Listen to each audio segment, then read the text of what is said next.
বাংলাদেশ রেলওয়ের উদ্যোগে নতুন সম্ভাবনার দ্বার খুলছে রাজবাড়ী জেলার কালুখালী জংশন রেলওয়ে স্টেশনে।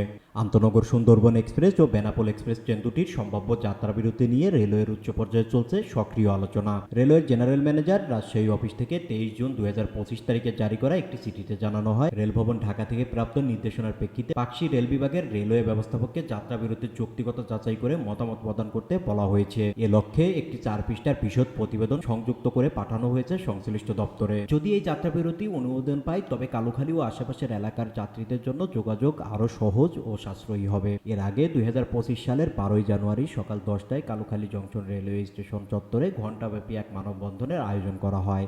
ওই কর্মসূচিতে অংশগ্রহণ করে কালুখালী উপজেলার সর্বস্তরের জনগণ, বিশেষ করে স্কুল কলেজের শিক্ষার্থীরা। তারা দ্রুত এই দুটি আন্তনগর ট্রেনের যাত্রাবিরতির দাবিতে একত্রিত হন এবং রেল কর্তৃপক্ষের দৃষ্টি আকর্ষণ করেন। মানববন্ধন ও স্থানীয় জনগণের দাবির পরিপ্রেক্ষিতেই এখন বিষয়টি রয়েছে রেলওয়ের সক্রিয় বিবেচনায়। এলাকাবাসী আশাবাদী এই উদ্যোগ বাস্তবায়িত হলে তা যোগাযোগ ব্যবস্থায় এক নতুন দিগন্তর উন্মোচন করবে।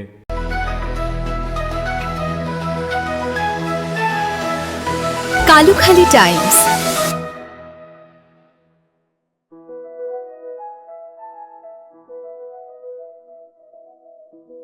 আমরা আসছি শীঘ্রই।